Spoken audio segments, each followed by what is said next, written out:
Merci beaucoup. C'est toujours un grand plaisir et puis un bonheur, un vrai régal d'être avec vous, chers fidèles téléspectateurs de cette grande chaîne, Perfect Télévision, cette grande émission Débat pour la Nation. Grammy Clégon, je suis là. Je suis avec un invité très prisé par les publics congolais en général, surtout les publics de la diaspora.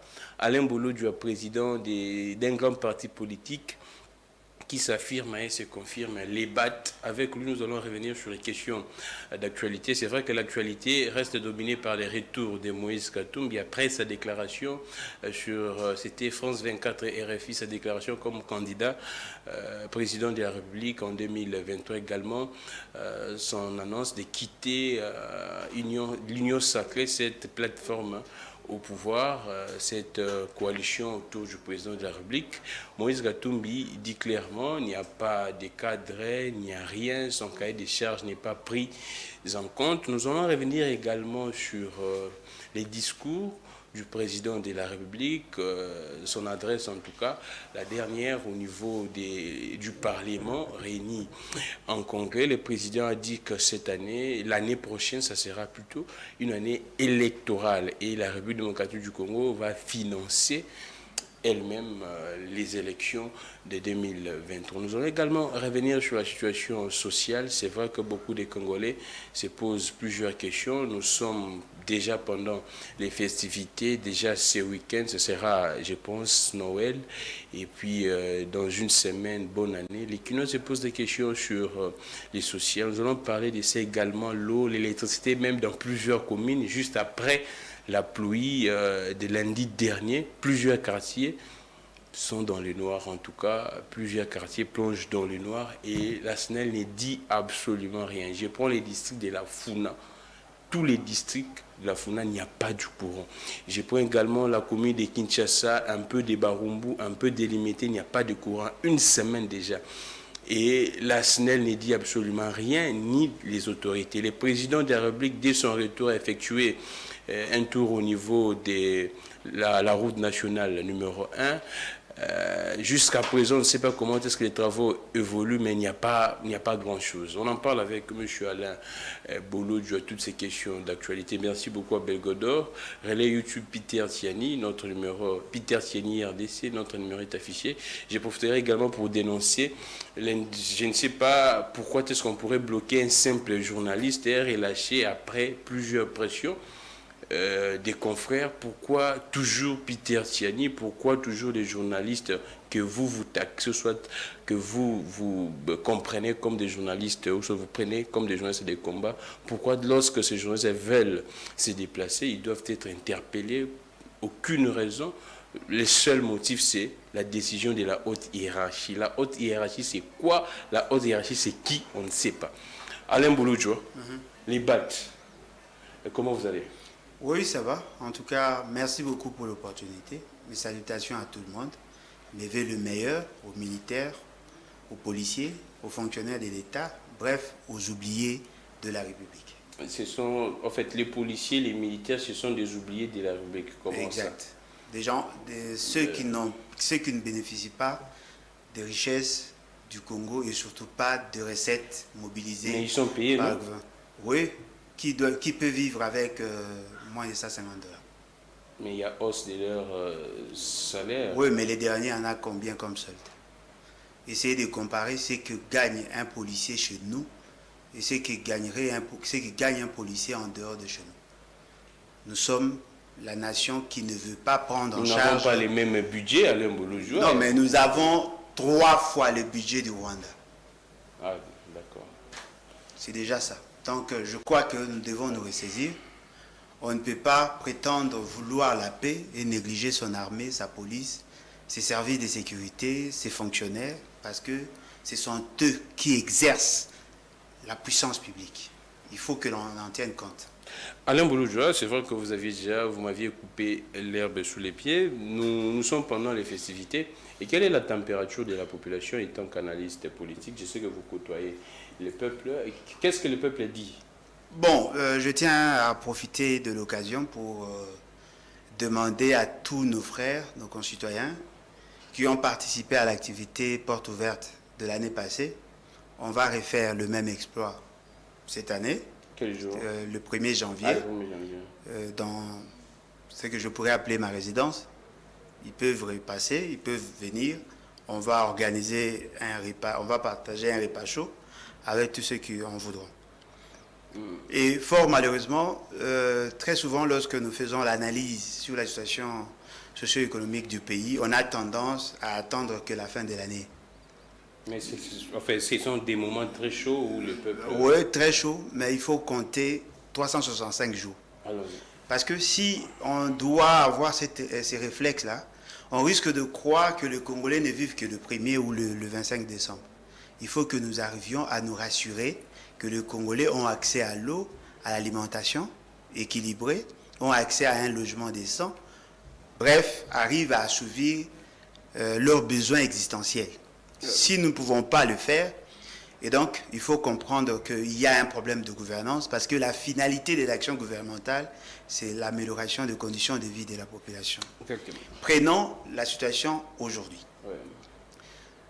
Que ce soit cette année, que ce soit les années passées, la majorité des Congolais n'avaient pas la capacité de donner à leurs enfants un repas équilibré.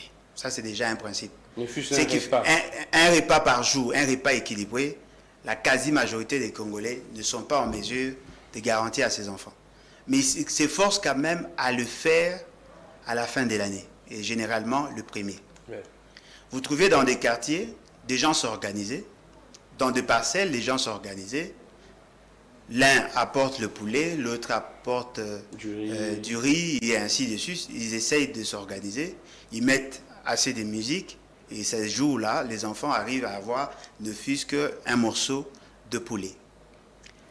Et ce qui est surprenant, l'année passée, ces fameux gouvernements de la honte avaient promis à ce qu'ils allaient faire l'exploit, donner la possibilité aux Congolais d'acheter à vil prix.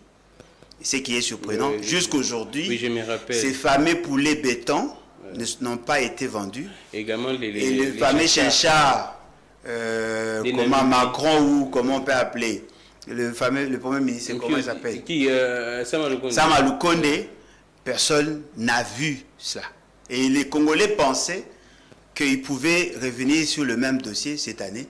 Et ce qui est surprenant, le gouvernement ne dit absolument rien. Il y a hausse de prix sur le marché. Il y a hausse de prix sur le marché.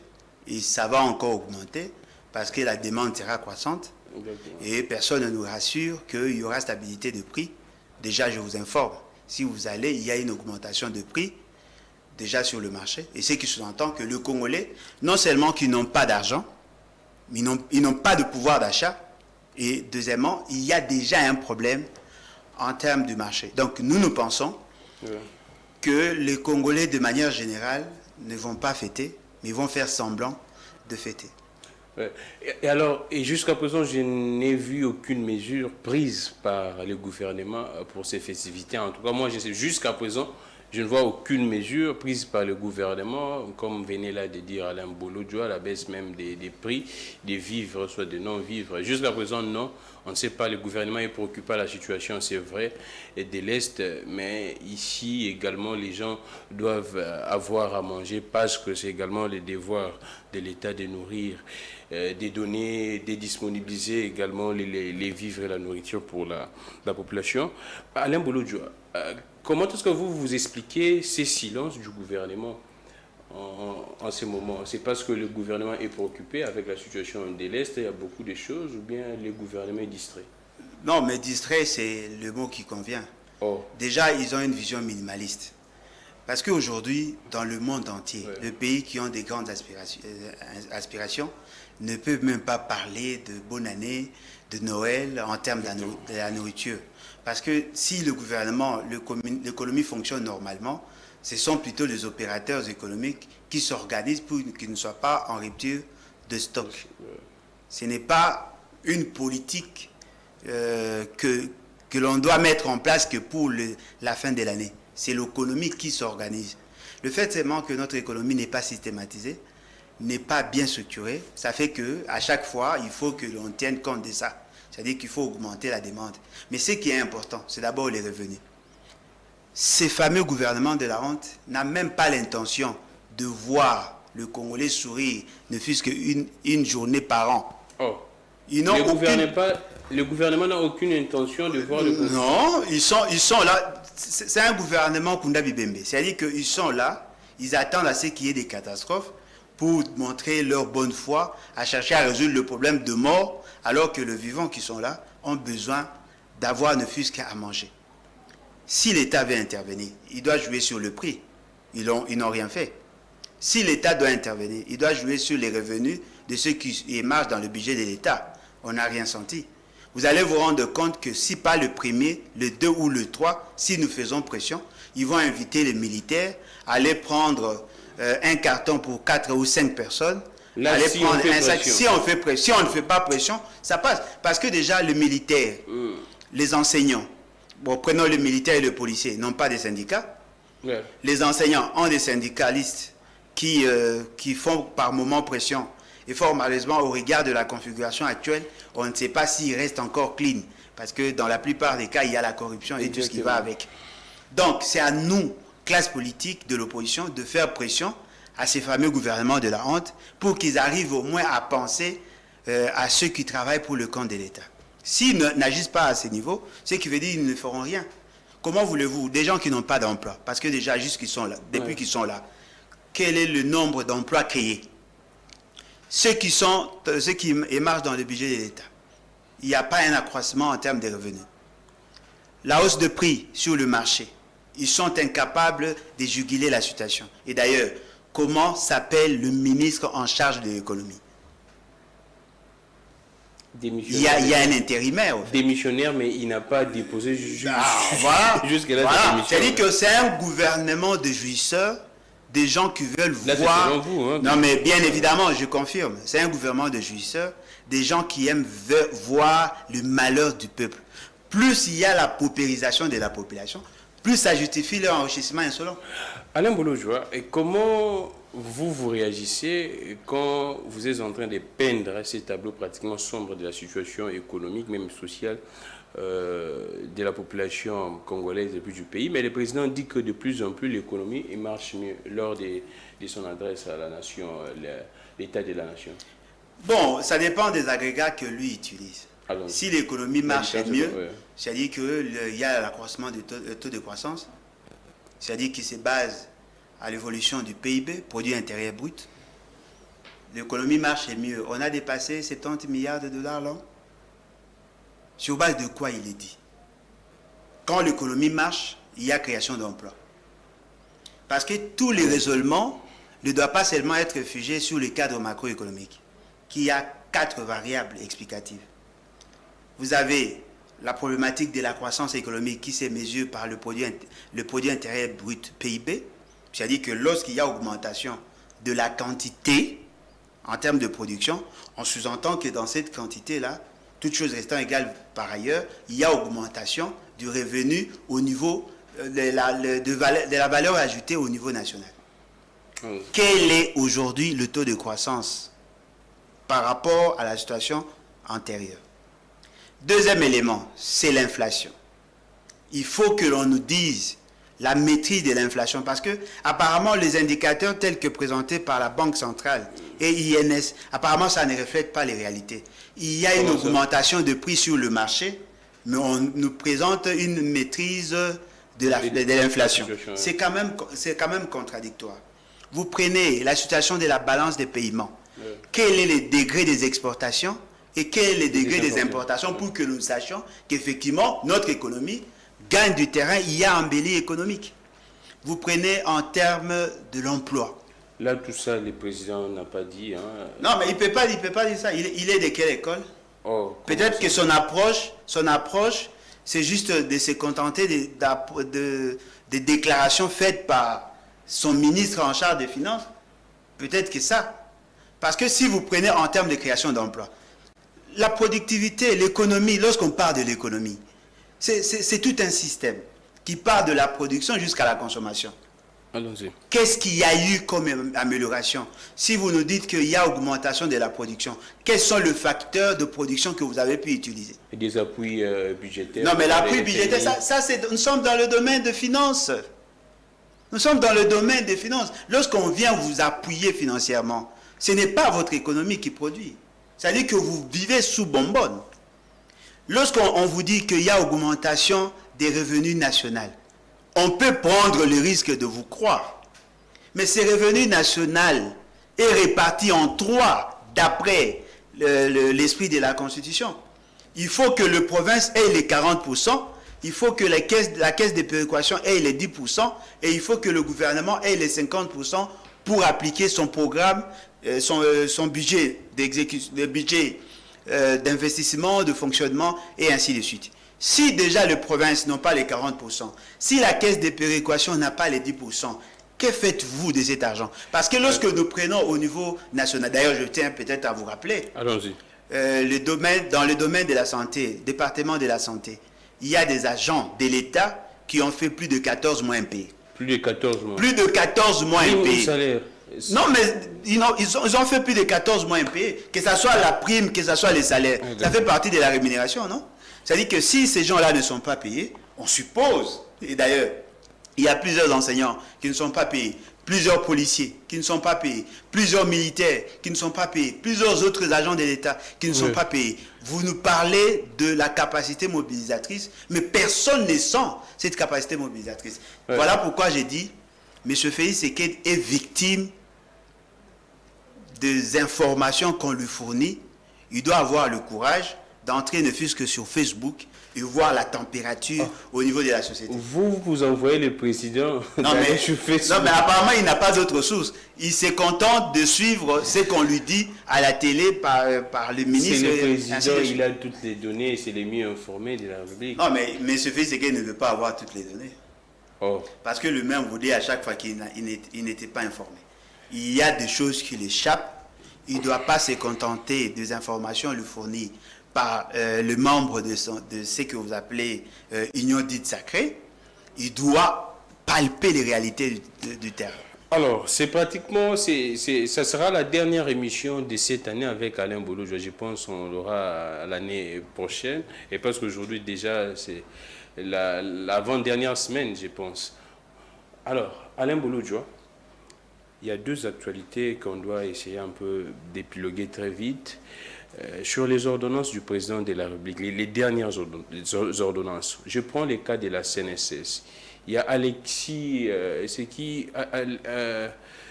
Matanda, un peu comme ça. Le monsieur a été nommé sur ordonnance présidentielle comme membre du conseil d'administration de la CNSS. L'ordonnance, lui, au niveau de la RTNC. On arrive lors des notifications, le monsieur n'est pas notifié. On notifie une autre personne. Alors, selon les camps de ces messieurs, ils accusent l'entourage du président d'appliquer, d'opérer une tricherie pour mettre ces messieurs à la place. Les camps, les proches du président estiment que non, ou soit une bonne opinion estiment que les ordonnances du président avaient des erreurs. C'est-à-dire que le président, ses ordonnances ne tenaient pas compte des statuts et puis des lois de la CNSS. Comment est-ce que vous réagissez et comment est-ce qu'on pourrait résoudre ces problèmes? Il faut d'abord faire partie de M. Félix Tshisekedi parce qu'il apparaît très dangereux. D'abord pour lui-même et surtout pour la nation. Allons-y. Je crois avoir été le premier à avoir soulevé cette problématique-là ou cette question. J'avais tenté de démontrer à l'opinion que M. Félix Tshisekedi en nommant, soit on a abusé de sa confiance, soit il a fait preuve d'ignorance sur des questions des entreprises. D'abord, la CNSS n'est pas une entreprise de portefeuille. La CNSS a un statut particulier. La CNSS, c'est la gestion de fonds, de fonds provenant de la cotisation des agents. Ce qui veut dire que les agents doivent être représentés. Il y a une quantité d'argent qui est complétée par les entreprises. C'est-à-dire que le patronat doit aussi participer dans la gestion de ce fonds parce que ce sont leurs agents qui sont contributeurs ou contribuables. Et il y a l'État qui était appelé à contribuer fort malheureusement. Comme le disent nos frères Nekongo, c'est un État qui dit en fouca. Il n'est pas en mesure de respecter ses engagements. Alors, d'après la loi et les décrets régissant dans ces secteurs, on a créé une tripartite. C'est-à-dire qu'il y a la représentation des employés, la représentation des employeurs et la représentation de l'État. Ce sont les trois composantes qui envoient leurs représentants à ces niveaux. Lorsqu'on nomme ces mandataires, c'est à leur niveau qu'ils vont se choisir qui sera PCA, qui sera DG, DGA. Et à chaque niveau, il faut tenir compte de la représentation de ces trois composantes. Ce qui est surprenant, M. Félix Tshisekedi s'est permis, lui, comme tout membre de l'UDPS, de nommer, non, il s'est comporté en militant de l'UDPS. Dans son parti, un secrétaire général peut nommer un secrétaire général. Il a nommé, et fort malheureusement, la loi ne pouvait pas s'appliquer, d'autant plus que la base était déjà fausse. Vous demandez à un tel ministre d'appliquer une mauvaise ordonnance, parce que pour que l'ordonnance entre en application, il faut qu'il y ait des mesures d'application. C'est ce qu'on appelle les décisions ou la notification du ministre en charge de ces secteurs. Comme ça dépend du ministère du Travail, c'est ce ministère-là qui doit notifier. Mais il y a la motivation. Vu tel article, elle va faire ça comment? Mais il n'y a pas que CNSS, il y a INPP. C'est la même situation. Mais Alain Bolodjo, alors, on parle de ces principes de l'acte contraire.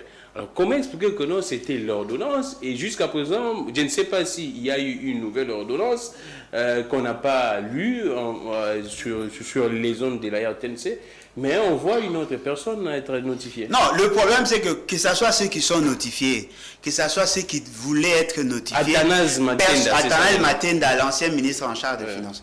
Que ce soit M. Athanase Matenda, que ce soit ceux qui revendiquent un autre droit. Sachez-le très bien que cette ordonnance est supposée non prise. Une ordonnance qui viole la loi est caduque. On doit faire quoi maintenant? Non, mais on doit faire quoi? On doit faire partie de la personne qui a signé cette fameuse ordonnance. Qui? M. Félix Tshisekedi. Mais attendez, si une ordonnance viole la loi, on fait quoi?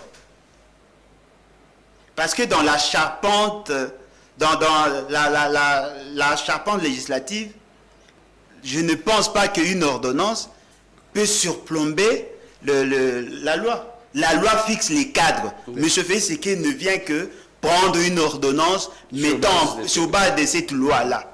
Voilà pourquoi même dans ces nominations, il y a des références. Vu l'article tel, vu tel. Parce que les statuts de cette entreprise ne donnent pas la latitude à M. Félix Tshisekedi de nommer tel qu'il a fait. Et maintenant, ce qui est grave, dans ces nominations, il n'a pas consulté les employés.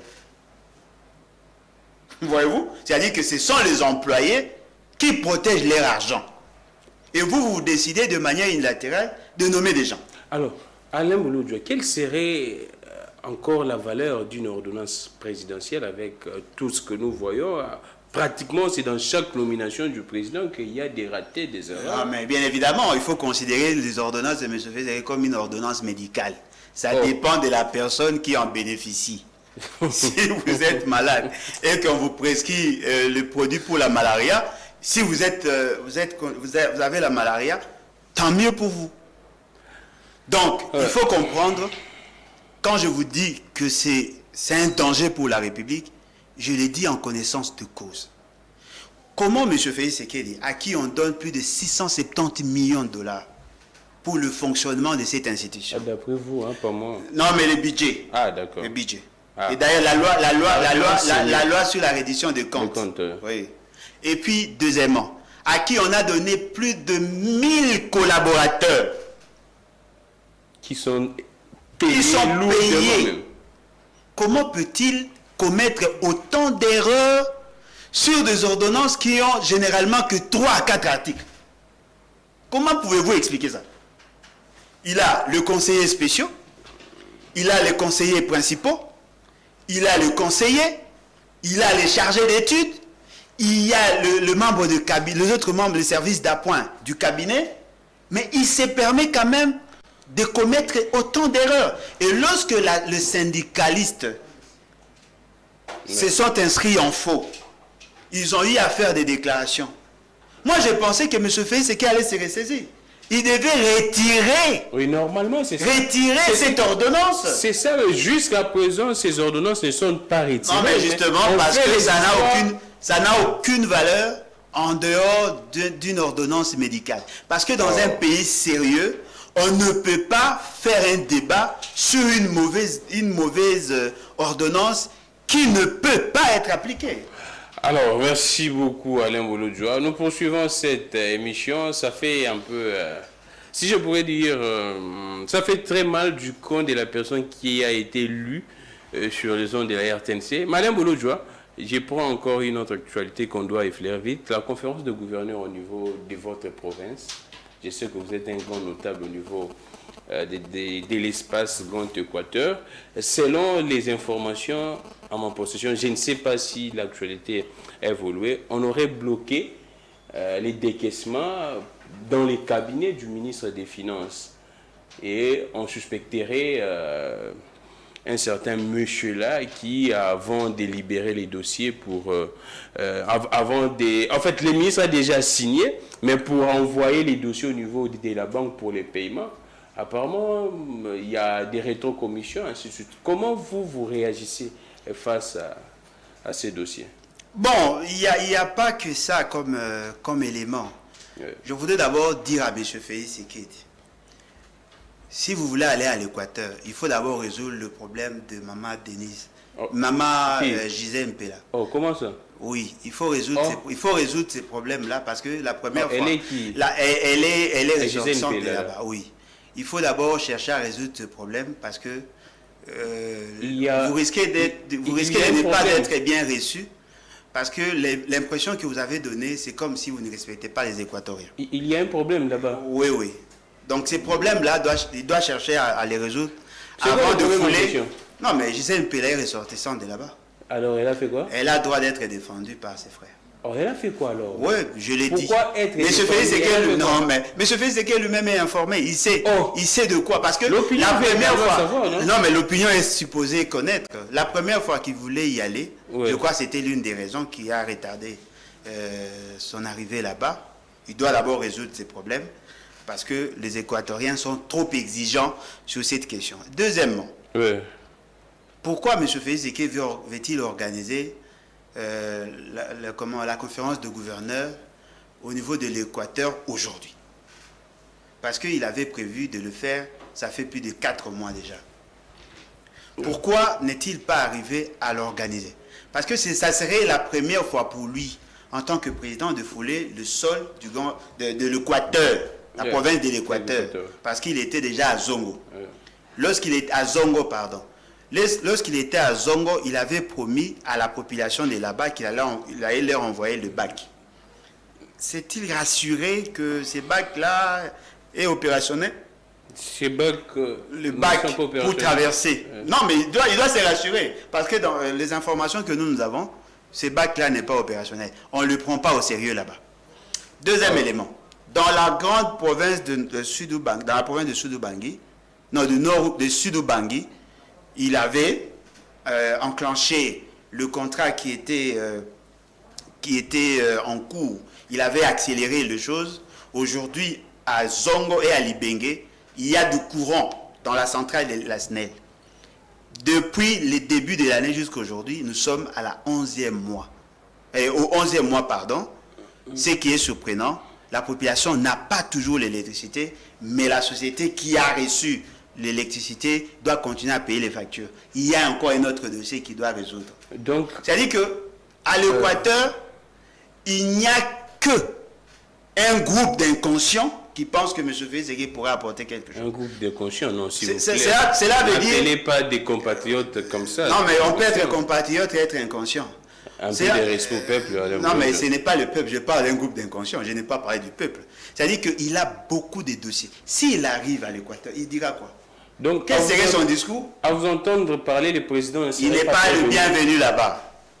Il ne sera pas le bienvenu. Il doit d'abord élaguer tous ces problèmes. Parce que s'il va, il arrive là-bas, on va commencer à lui dire ce qu'il est. Voyez-vous? Ça ne serait pas bien pour lui, pour son image. On va commencer à lui dire ce qu'il est. C'est-à-dire qu'il faut que M. Félix Ségué se ressaisisse. S'il peut renvoyer ça pour 2023, il pourra le faire comme candidat. Mais comme président... Si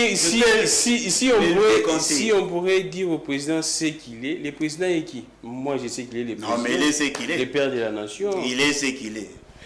Alors, Alain Boulot, tu as dit une chose là, je ne sais pas entrer. Le président doit résoudre les problèmes des JGMP là. Je ne sais pas s'il y a quel problème on évolue. En fait, cette conférence des gouverneurs est prévue pour ces 21 au 22 décembre à la province de l'Équateur. Alain Boulot, on évolue avec l'actualité. C'est vrai que nous allons prendre des questions des leurs, mais on prend également la situation sécuritaire à Alain Boulot. Avant de monter sur ces plateaux, j'ai lu la société civile au niveau de l'Est et décrier l'attitude des rebelles qui ne respectent pas les prescrits du mini-sommet, les résolutions. Quelle lecture faites-vous quand la société civile dénonce les M23 qui ne veulent pas respecter les prescrits du mini-sommet de Luanda? Bon, moi je crois que nos frères doivent se ressaisir et réfléchir au-delà de ce qu'il y a, surtout de ce qu'on vous présente. Allons-y. Vous les appelez des rebelles. Ce ne sont pas des rebelles, ce sont des agresseurs. Ce sont des occupants. Parce que ce sont des étrangers. Ne vous contentez pas de voir leur porte-parole pour vous dire que ce sont des Congolais. Ce sont des étrangers. Oh, ils sont des étrangers? Le M23 est une organisation. Des Rwandais?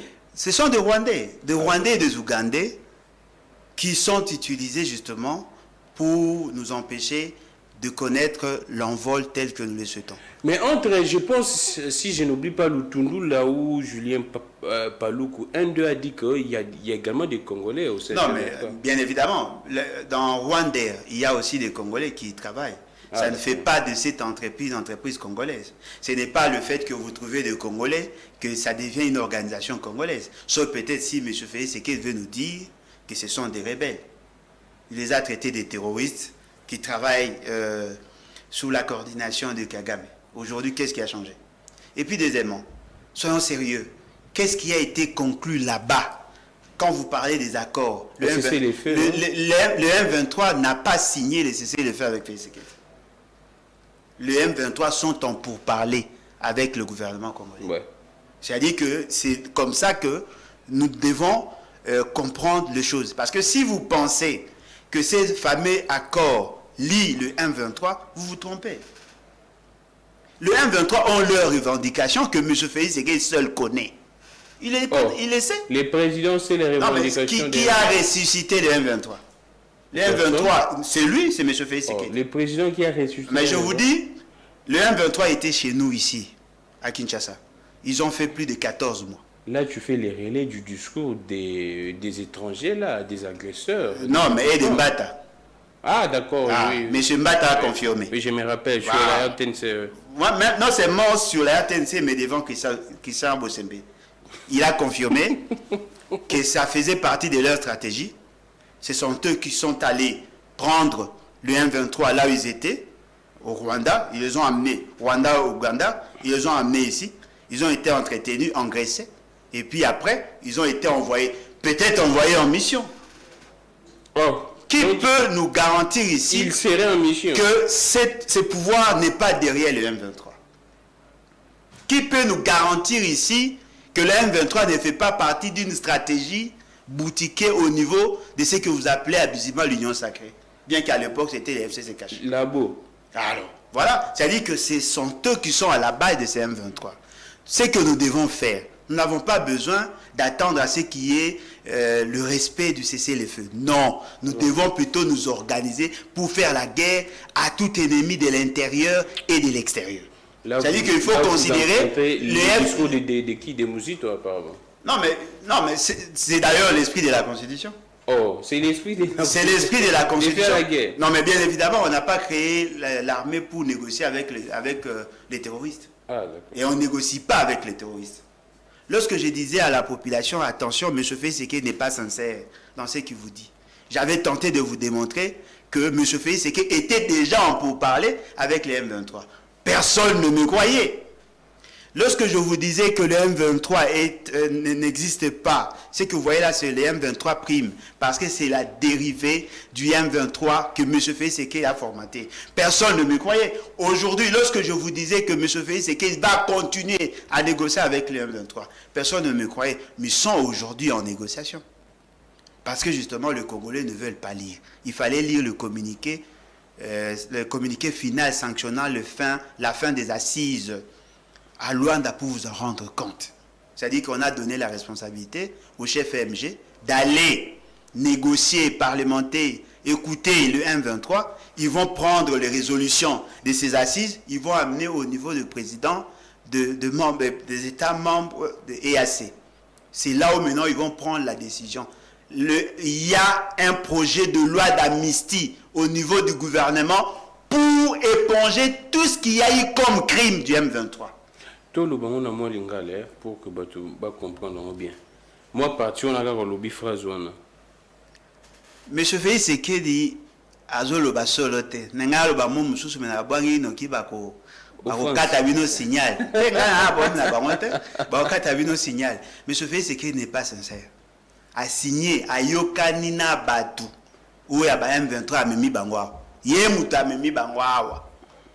Apesi bango biloko akolia ba parfait akati si bango basuki asali bango nyo tout basali force ba nango lelo e bandaki ndawo akena bango kuna abina bina ko négocier na bango te lelo toza ba négocier ndenge ba négocier makambo bango ba yokani ba koya ko apesa yango na ba président ya EAC mais loko il faut boyeba pour que ces résolutions-là, au bazar qu'on a avec le chef MG, elles sont applicables, makambo bango bako yokana, pour ça il faut pas payer ça bango non virginité, pas payer ça bako ma peto. Il faut pas avoir une loi d'amnistie où ekolongola bango ma benyonso, bako ma peto, pour ba la possibilité à kokota na bamboka na biso. Tango ba okota, bosala ke bazanga biloko koliate, bazanga biloko komiate. Ça il a eu le quoi prime. Oh, baza ko pesa bakulu na o en arme oh monsieur Fayiseke aza ko benga bango moko ba rebelle moko ba terroriste moko ba tout ça non ce n'est pas sérieux n'est pas sérieux. Alain Bolojua, comment est-ce que vous réagissez? Vous pensez que nous devrions rester dans l'EAC ou non mais pourquoi rester? Parce que nous ne connaissons même pas les visées.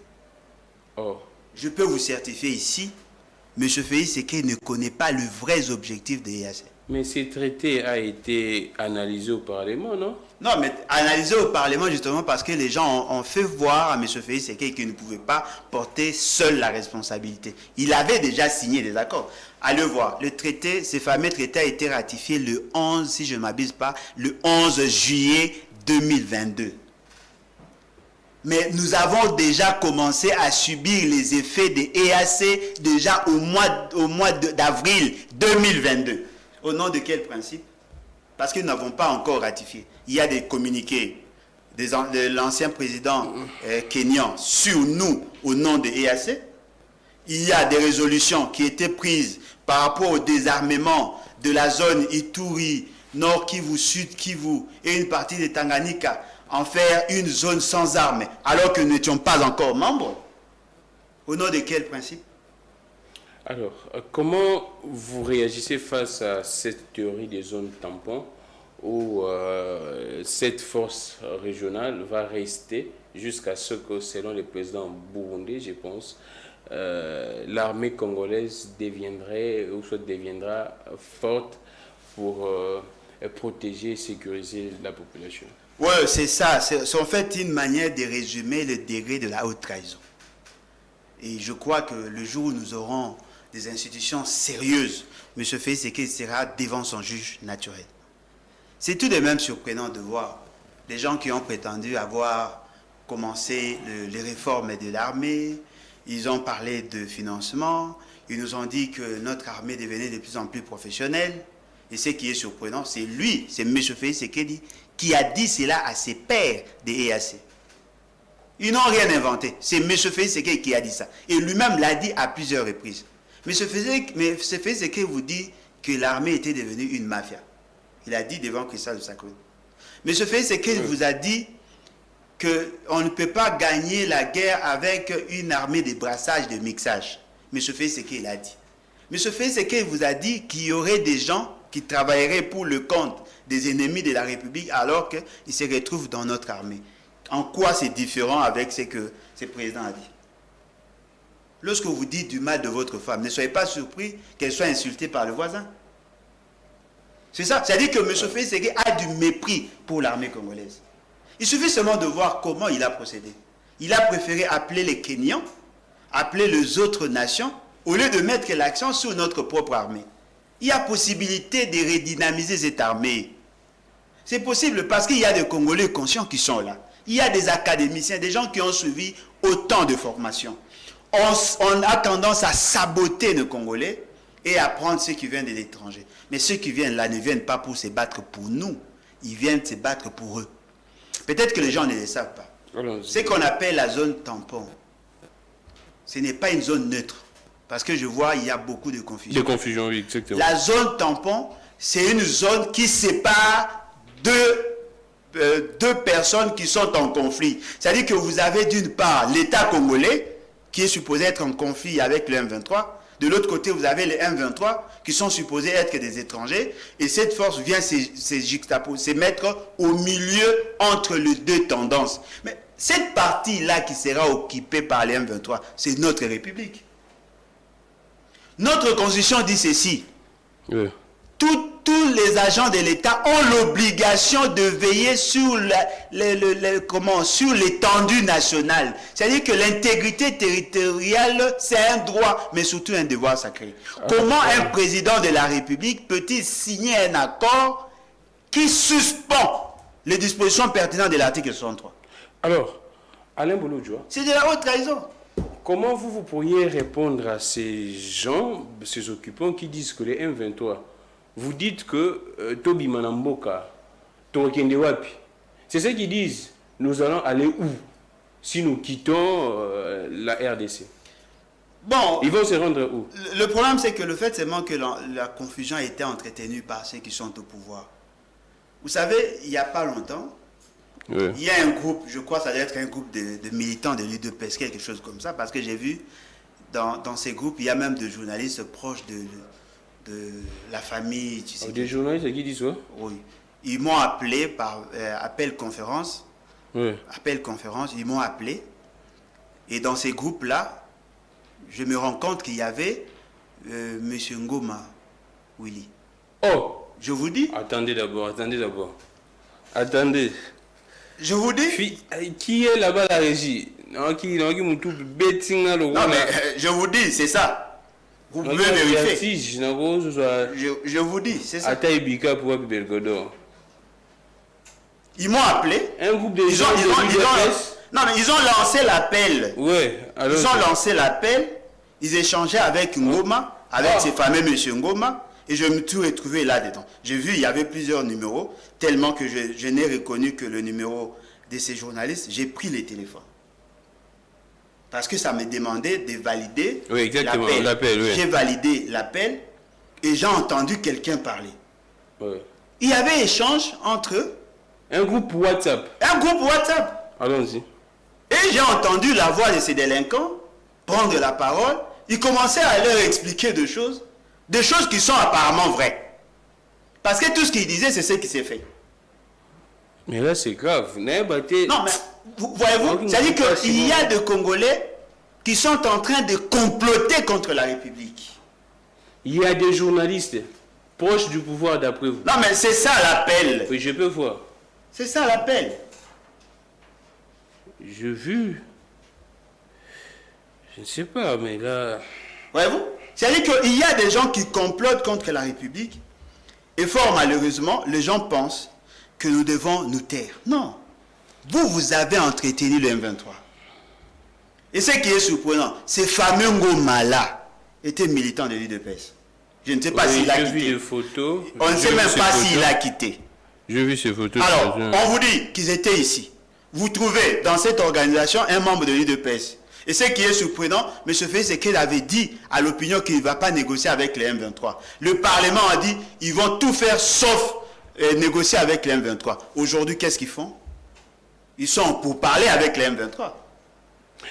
C'est de la haute trahison. Habité tout et ça n'a pas si franchement avec ces révélations d'Alain Bolo-Djoa. On poursuit l'émission avec beaucoup de force et d'énergie. Alain Bolo-Djoa, c'est vrai qu'on prend de l'actualité pêle-mêle comme ça. On revient, on rentre à Kinshasa. Ces derniers temps, s'il y a menace de la pluie, les Kinois sont paniqués. Une piscose, en tout cas, qu'on ne peut pas se voiler la face. Une piscose terrible. Je ne sais pas comment est-ce que les gens vont fêter même avec cette piscose. S'il y a seulement menace de pluie, tout le monde panique. Comment est-ce que vous appréhendez cette situation? Le président avait dit qu'il n'y a pas... Vous parlez de quel président? C'est lui qui n'est pas respecté par ses propres collaborateurs. C'est lui qui n'est pas respecté par ses propres collaborateurs. D'après vous, moi je non, mais vous l'avez dit ici qu'on aurait décaissé l'argent pour organiser la conférence de gouverneurs, qui est une instance constitutionnelle, et l'argent ne serait pas décaissé justement parce qu'il y a des gens qui demandent des rétrocommissions. Les ministres ont signé même... Non, mais voilà.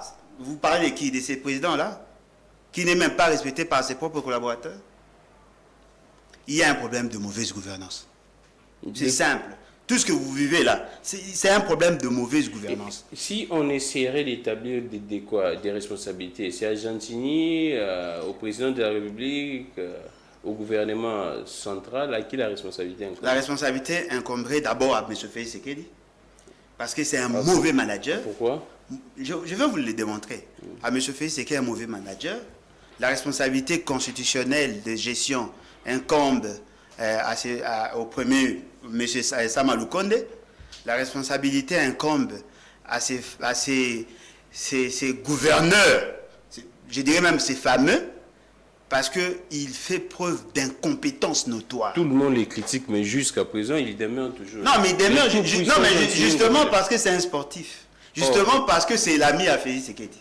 Oh, c'est un ami au président de la République. Non, mais c'est un ami à Félix Tshisekedi. Mais il n'y a pas de copinage pour... Non, mais c'est un ami à Félix Tshisekedi. Il n'y a pas d'amitié. Non, mais si, il y a amitié. Il nomme ses amis, il nomme ses frères, il nomme ses cousins, il nomme ses beaux-frères. C'est comme ça. C'est ça la gestion. Lorsque vous êtes en odeur de sainteté avec M. Félix Tshisekedi, vous devenez... Vous profitez de... C'est-à-dire vous êtes exempté des peines. Tenez. Le gouvernement congolais a mis en place un mécanisme de suppléance parce que le gouvernement provincial avait des difficultés de mobiliser le moyen pour gérer la ville avec la fameuse opération Kinbopeto. D'après ce qu'on nous a dit, il y a une enveloppe de plus de 25 millions de dollars l'an. 2 millions de dollars, plus de 2 millions chaque mois. C'est une somme à ne pas négliger. Mais ce qui est surprenant, cet argent sort, mais il n'y a pas de retombées. Il fallait faire une évaluation. Qui a pris ces décisions? C'est le Conseil des ministres, d'après ce qu'on nous dit. Oui, le Conseil des ministres. Alors, le Conseil des ministres se tient chaque vendredi. C'est un cadre pour évaluer les degrés d'exécution de ce que vous avez fait. Toutes les institutions résident ici à Kinshasa. C'est-à-dire qu'ils ont la possibilité de palper les réalités sur le terrain. Ils n'ont rien fait. Il n'y a pas longtemps, je crois que ça fait cette année d'ailleurs, il n'y a pas longtemps, il y a une pluie diluvienne et les gens ont vu ça. C'est-à-dire qu'il y avait aussi inondation.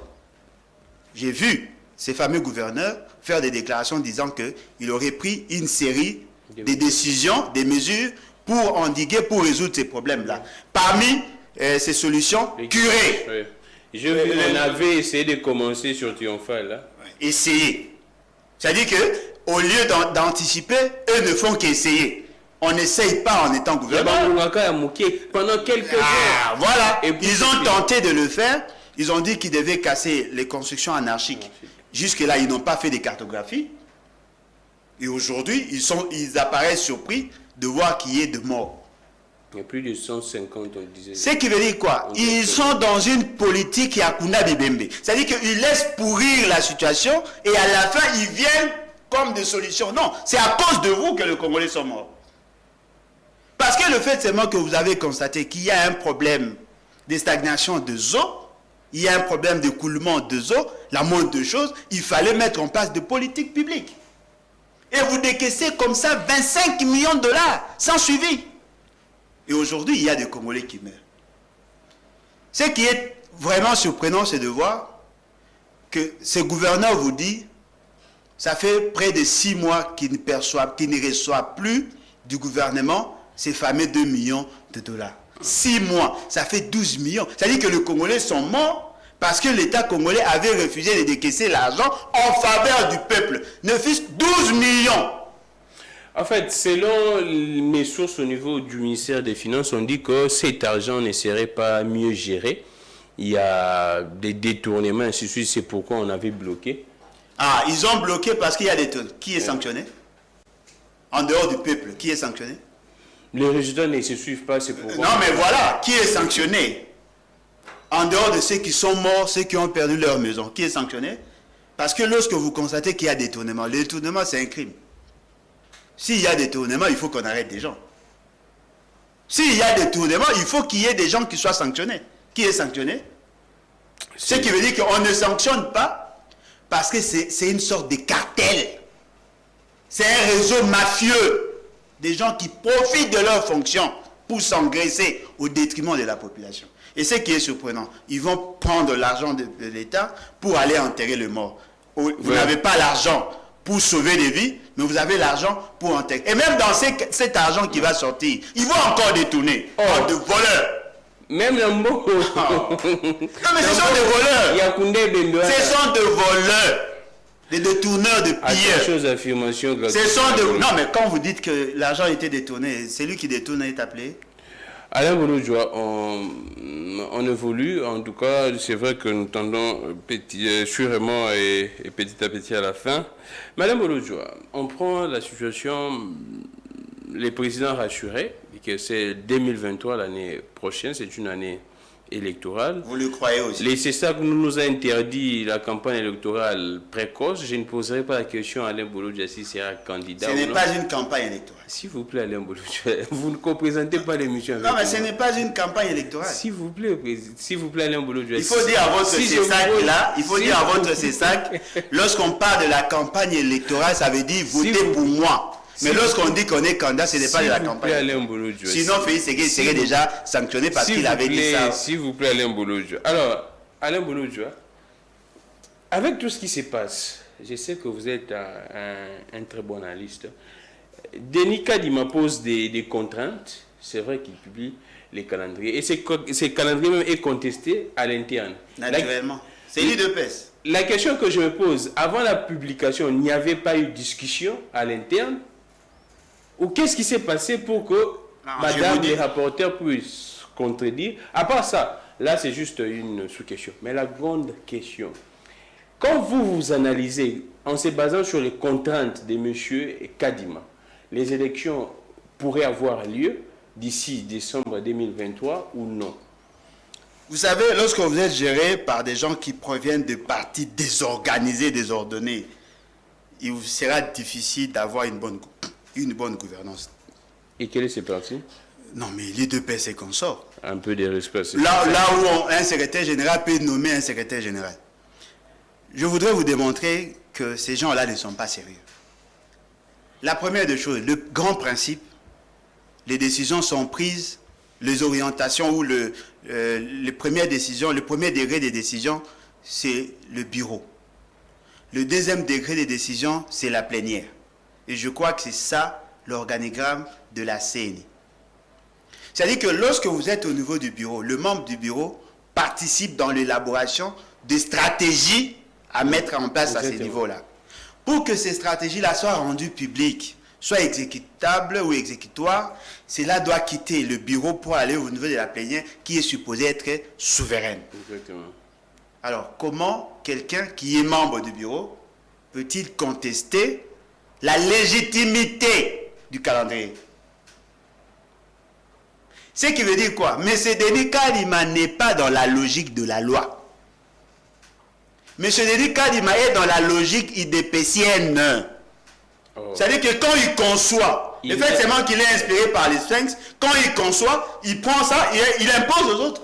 Il n'a jamais été de l'UDPS. C'est un expert. Non, on peut être membre de l'UDPS et être expert. Bien que dans l'UDPS, trouver des experts, c'est très difficile. Mais du moins, monsieur, d'ailleurs, vous l'appelez, moi je l'appelle Nanga Junior. Oh, non. C'est-à-dire qu'il est dans la même philosophie que Nanga.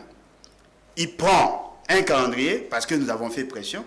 N'oubliez pas que M. Félix Tshisekedi, d'après lui, on pouvait présenter le calendrier même 2 mois avant le début du processus électoral, du vote.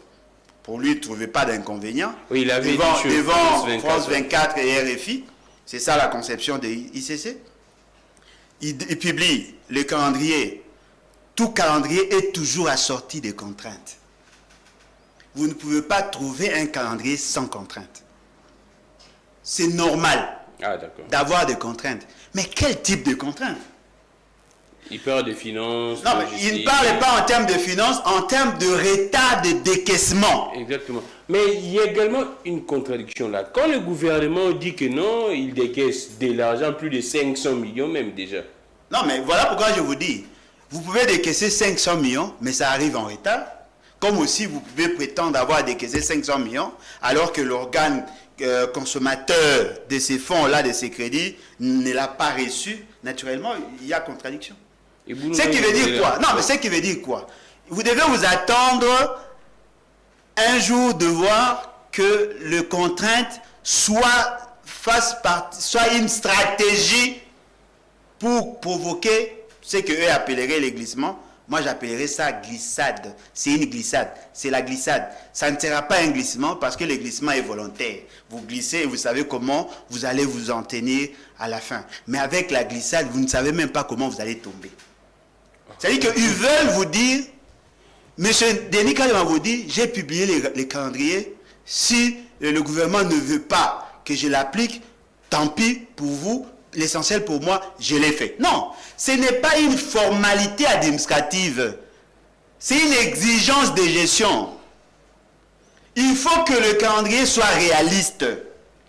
Tenez, aujourd'hui, au moment où nous vous parlons, là, nous sommes, je crois, à 5 jours du début du lancement des opérations d'identification et d'enrôlement des électeurs. Est-ce qu'ils vous ont dit la quantité de matériel déjà réceptionné? Est-ce qu'ils vous ont dit le nombre de personnes qui sont déployées pour réceptionner ces machines? Attendez voir qui m'en amène sont comme on dit. Non, mais voilà pourquoi je vous dis. Au moment où je vous parle, les écoles viennent de fermer pour le mois de décembre. Les vacances. Certainement qu'ils vont lancer leurs opérations dans des écoles. Avez-vous une idée dans votre quartier où ils vont procéder par l'enrôlement? Les sites. Vous n'avez aucune idée. C'est-à-dire qu'il n'y a pas de personnel qui serait formé en même d'utiliser ces kits-là. Il n'y a pas de matériel déjà déployé. Alors qu'il nous reste que 5 jours. Vous allez le faire en 3 jours. Et ça va se faire pendant combien de temps? 1 mois. Dites-moi, nous avons 55 000 villages. 5 000 groupements. Et dans chaque groupement, on trouve au moins une école. Dites-moi, vous allez procéder comment? On parle du préenregistrement, non? Non, mais ça... Qui pourrait accélérer... Non, mais s'il ose faire ça, il sera jugé et condamné comme traître. Oh, comment ça? Vous allez commencer à permettre aux gens de s'enrôler, de s'identifier à partir du téléphone? Oui, on dit... La certification des informations se fera comment? La technologie, non? Non, mais quelle technologie? La loi voulait assez que celui qui n'a pas de preuves, de pièces justificatives, puisse amener 3 témoins. Alors, ceux qui prétendent être les Banyamulenge, un Rwandais, il prend son téléphone, il se fait enregistrer. Vous allez faire quoi? Un Muzombo peut aussi prendre le téléphone, il se fait enregistrer. Un Congolais, le Congo-Brazza, peut prendre le téléphone, il se fait enregistrer. Un Zimbabwe, un Tanzanien peut faire ça. Un Sud-Africain, un Soudan du Sud. Vous allez faire quoi? Vous allez commencer à enregistrer à partir du téléphone à la maison? Oui. Voilà pourquoi je vous dis ces gens-là. Non, mais est-il sérieux dans ce qu'il dit?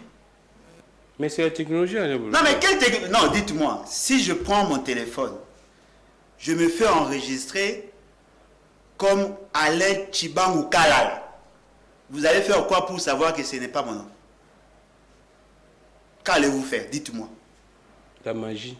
Non, mais quelle magie? Ils ont quelle magie? Ils sont incapables même de se maintenir au pouvoir. Dites-moi, ils vont faire quoi? L'ancienne loi voulait assez que celui qui n'a pas de preuves puisse amener 3 personnes, 3 témoins, pour que l'on confirme qu'il est congolais ou pas. Ça n'a pas marché. C'est au téléphone que vous allez réussir. Alors, Alain Boulou, ils ne sont pas sérieux et ils n'ont pas l'intention d'organiser les élections en 2023. Ah, ça, je peux vous le dire. Donc, ils n'ont pas l'intention d'organiser les élections. La stratégie, vous poussez, c'est ce qu'on appelle la politique stop and go. Vous avancez d'un pas, ils reculent les 2 pas. Sindiga Tchaka. Voyez-vous? C'est-à-dire qu'ils sont dans cette logique-là. Moi, je pense qu'au lieu de vous focaliser tous sur de mauvaises élections, faisons partie, M. Félix Tshisekedi, et tous ceux qui vont avec. En faisant quoi? En enclenchant l'article 64. Oh. C'est une disposition constitutionnelle. Article 64. C'est une disposition constitutionnelle. Là, c'est quand des individus prennent pratiquement en otage, non? Non, mais effectivement, ils ont pris le pouvoir par la force. Ils exercent en violation de la Constitution. Ils ont été élus, les présidents ont été élus. Vous pensez, M. Félix Tshisekedi pouvait être élu dans ces pays? Mais il ne le sera jamais, je vous dis. Il a été kabilocratiquement élu, publié en violation de la loi, parce que la loi voulait assez que l'on publie les résultats sur base de procès-verbaux. Sa publication a été faite sur base des clés USB. Alain Boloujoua, toujours dans ce sujet des élections, soit de l'élection, on prend l'élection présidentielle, les candidats se déclarent. Vous pensez que Denis Mukwege pourrait être un bon candidat? Bon, ça dépend de... Bon candidat, oui. Peut-être bon gestionnaire, peut-être non. Ça dépend. Il n'est pas un meilleur profil à la présidence? Non, profil, oui. En termes de capacité, le respect des critériums, parce qu'il y a un critérium pour être président. Il est congolais, d'origine. C'est la première conditionnalité. Pas burundais? Bon, tous ceux qui ne sont pas avec Félix Tshisekedi sont des étrangers. Ah, même moi, là, le fait seulement que je critique Félix Tshisekedi, on peut me taxer Rwandais, Ougandais, Burundais. Heureusement pour moi, peut-être je ne me suis pas prononcé. Attendez le jour où je vais me prononcer. Ils vont dire que je suis étranger alors que je suis pur Congolais plus que Félix Tshisekedi. Il est Congolais. Il n'y a pas un Congolais plus que Si, moi je suis 100% Congolais pur. Du côté de ma mère, du côté de mon père, il n'y a pas des étrangers. Et le président Guy? Oui, il a un côté angolais. C'est-à-dire que là, d'ailleurs, ce n'est pas le problème parce que là, son papa... Non, c'est lui-même qui a dit... Kabound a dit que... Kabound avait dit qu'il les maîtrisait. Non, mais vous voulez que je croie à Kabound à Félix Tshisekedi? Si Kabound avait raison, c'est que Félix Tshisekedi n'est pas...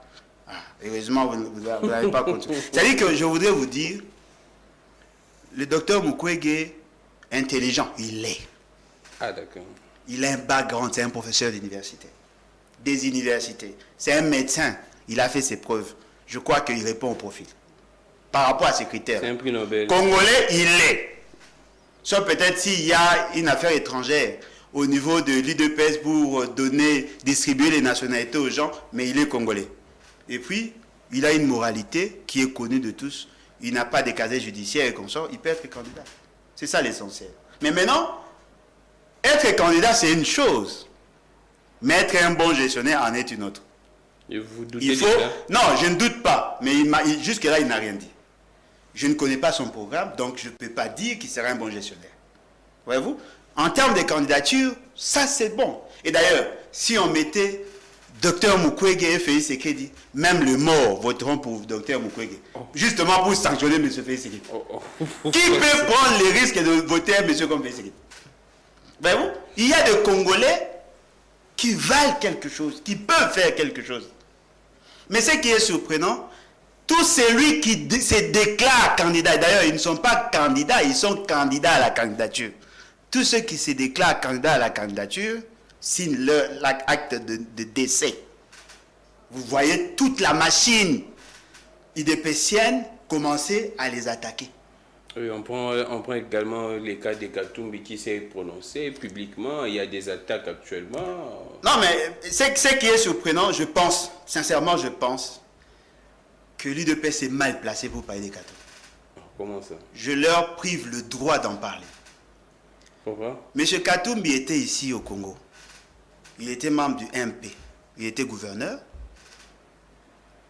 Il a développé l'ambition d'être candidat président de la République en 2016.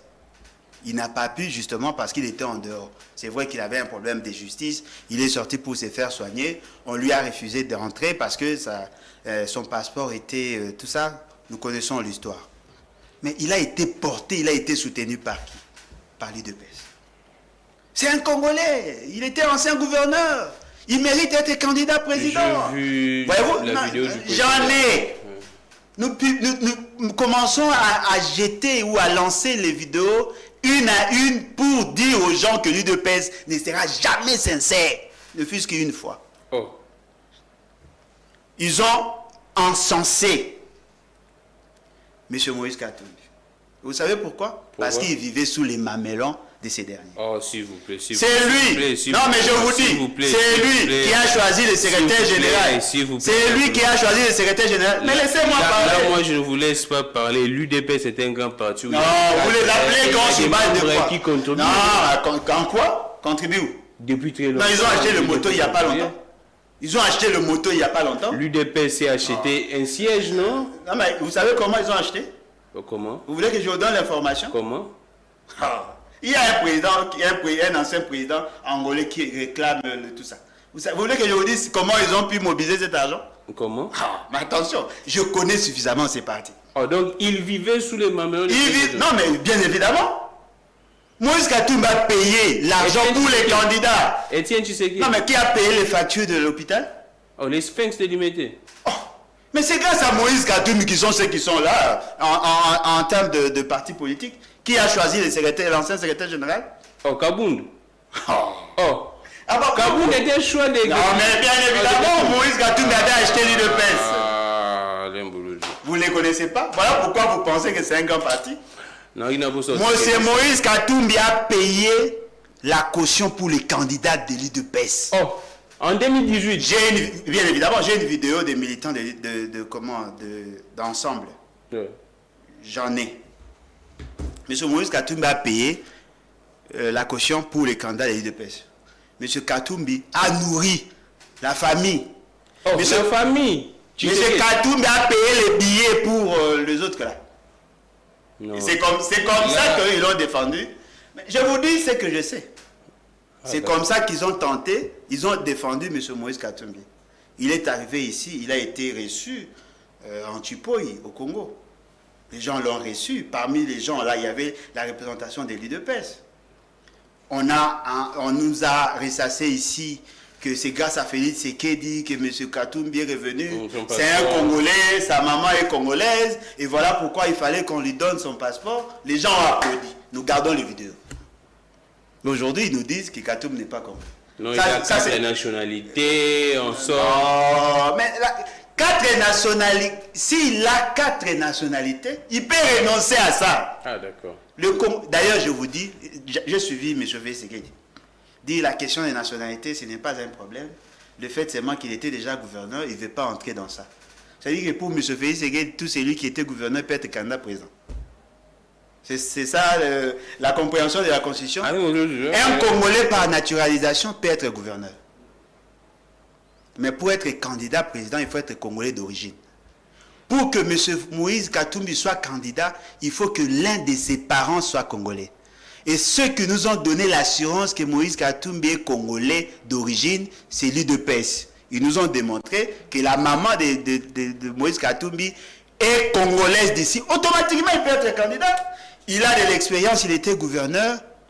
Il a de l'expérience certainement. Il a de l'expertise, je ne sais pas, mais expérience. Il était gouverneur. Il peut faire quelque chose. Bien que je ne peux pas soutenir sa candidature, personne n'a le droit de lui priver le droit de postuler. Ah, d'accord.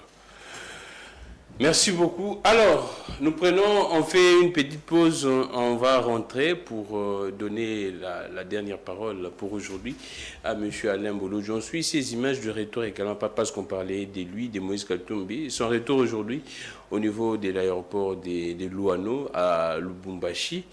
Il y avait une foule immense, on a vu les Louchois et Louchoises venir accueillir M. Moïse Katumbi. On suit ces images et puis nous allons revenir.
C'était là un extrait. Je pense que vous allez suivre beaucoup plus de détails lors de nos éditions du journal. Alain Bolodjoa, vite une petite question également.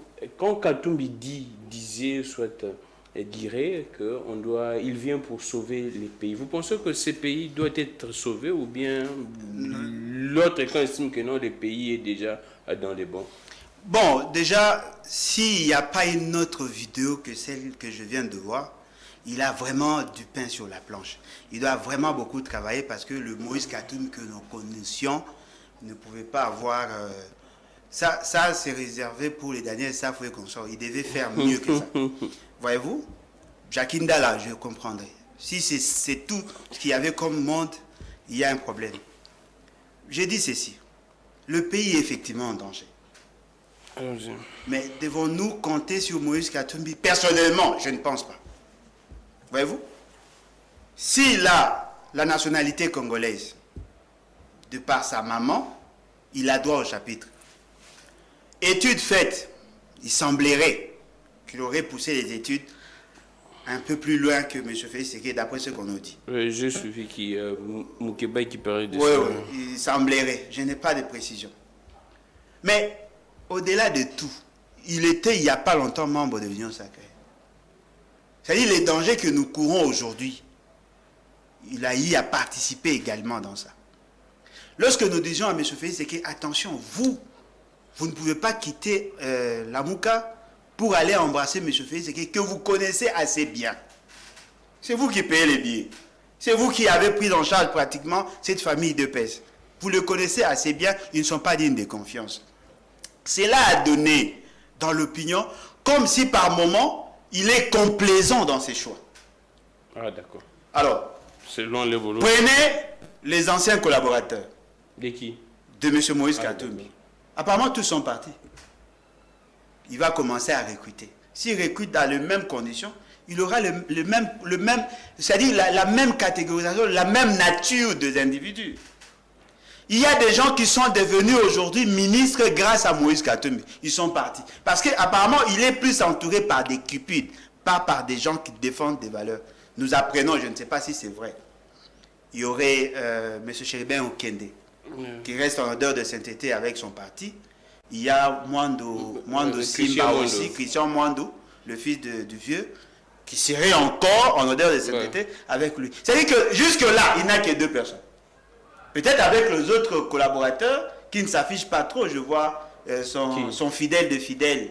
Le monsieur qui était à côté là. Est-ce que la Salomon? Oui, c'est-à-dire qu'il est souvent avec lui. C'est-à-dire que c'est un homme spécial. Voilà, c'est un homme apparemment un homme spécial. Je vois comment Jacques Ndala, qui reste quand même. Je connais que Moukeba est là, c'est le fidèle des fidèles. Oh. Lui il défend la cause à chaque fois. C'est-à-dire qu'il doit d'abord écouter. ne faut plus compter sur... j'ai vu notre jeune frère là, le ministre des Lessus. Sans honte, il préfère soutenir Félix Sekedi. Mais monsieur, vous êtes allé là-bas pour accompagner Moïse Katumbi. Monsieur Félix Sekedi ne vous a jamais approché. C'est-à-dire qu'il faut qu'il ait des gens loyaux pour qu'il se rassure de bien gouverner. Et aussi, il faut avoir un programme cohérent. Il a un problème, lui, que ce soit lui, que ce soit son parti, un problème de communication. Comment arrivera-t-il à gagner aux élections? C'est-à-dire qu'il a encore du travail à faire. Il doit implanter son parti et ainsi de suite. Mais il y a une question que tous les Congolais attendront. Ouais. C'est que ces détracteurs nous démontrent qu'il n'est pas Congolais. S'il n'est pas Congolais, on jette tout. Mais s'il est Congolais, il pourra faire quelque chose. Et d'ailleurs, ce qui est vrai, il peut jouer un rôle sans nécessairement être président. Il peut soutenir ma candidature, par exemple. Alain Boulot, en tant que président de la République. Lui peut avoir la majorité au Parlement. On va faire notre coalition. Moi, je suis président. Ensemble peut avoir certainement des députés avec les autres. Fayu, lui, consort. Ils soutiennent ma candidature. On pourra gouverner autrement bien. Nous sommes pratiquement à la fin. Apparemment, vous n'êtes pas convaincu qu'il peut me soutenir. Non, moi, je suis journaliste. Comment est-ce que je peux... Non, il va faire le choix. Je suis journaliste. C'est à vous des politiques de donner des opinions. Alors, Alain Boulodjoa, les BAT, on parle également de vous pour finir. Quelles sont les activités à venir, ou soit les bilans même de cette année? Bon, nous avons eu à organiser, parce qu'on s'est plus basé sur la formation des cadres. Nous avons pu organiser, je crois, cette année... Les BAT, c'est les bons nous et bâtissons. Néhémie, chapitre 2, verset 18. Alors, vous priez aussi? Pardon? Vous priez aussi? Je suis chrétien. Je suis chrétien de l'abord. Ah, d'accord. Allons-y. Nous avons pu organiser des séminaires de formation pour renforcer la capacité non seulement d'analyse, mais de traitement de dossiers et de membres. Je crois trois séminaires cette année. Et cela nous a permis d'avoir des cadres de qualité. Au-delà de ça, nous sommes arrivés à entrer en contact avec presque toutes les provinces, justement pour essayer de nous préparer pour la sortie officielle. Et donc, nous sommes en voie de vider les dossiers au niveau de l'administration, justement pour que nous nous rassurions d'être en position de combat pour 2023 et 2024. Parce que nous sommes dans la logique de la révolution. Nous n'avons pas embrassé ces mauvaises élections boutiquées par M. Félix Sekedi. Nous sommes dans la voie de la révolution. Nous cherchons à enclencher l'article 64. Donc, nous allons faire notre évaluation en 2023. Si nous n'arrivons pas, je crois on vous le dira. Mais pour l'instant, les choses vont mieux que nous l'espérions. Alors, Alain Boulodjoa, nous sommes pratiquement à la fin, mais un dossier que on m'avait appelé par les agents de l'ex-Pain Victoire, je ne sais pas si les noms se poursuivent, on a maintenu les noms, il y a un processus de liquidation. Selon ces agents, les nouveaux patrons, ou soit ceux qui ont acheté l'entreprise, on parle de Transgazelle et Pain Victoire. Selon ces agents, on veut revoir à la baisse les montants des décomptes finaux. Comment est-ce que vous réagissez? Ils accusent que non, les inspecteurs du travail seraient corrompus par l'ancien patron. Comment ne pas entendre et écouter de concepts tels que la corruption, alors que la rétrocommission est autorisée dans ces pays? Le corrupteur en chef est connu. L'État ne veut pas respecter ses propres lois. Vous savez, le travail n'est pas seulement un droit, c'est un devoir. Ah, lisez la Constitution, c'est une obligation de travailler. Ouais. Mais pourquoi travaillons-nous? Justement pour avoir le moyen d'assouvir nos besoins. Exactement. Ça fait partie des éléments, parce que lorsque vous prenez la pyramide des Maslow, vous trouvez que les gens veulent participer dans le développement pour l'auto-accomplissement. Ce qui est plus essentiel dans le travail pour l'employé, c'est la motivation intrinsèque et deuxièmement la motivation extrinsèque, la rémunération. quelqu'un qui fait carrière chez vous, et à la fin vous dites non, voilà, on veut sous-évaluer votre prestation et vous donner un montant forfaitaire qui n'est pas conforme à la loi. Voilà pourquoi vous trouvez le côté régulateur de l'État. L'État est là pour résoudre ces problèmes. Parce que lorsque deux personnes sont en conflit... Non, là, on a corrompu les animateurs. Ah, d'accord. Lorsque vous êtes en conflit avec votre employé, c'est la justice qui tranche. Lorsque vous êtes en conflit avec votre employeur, c'est la justice qui tranche. Et on a créé une inspection du travail et on a créé un ministère. Exactement. Il y a le cours des tribunaux qui sont là.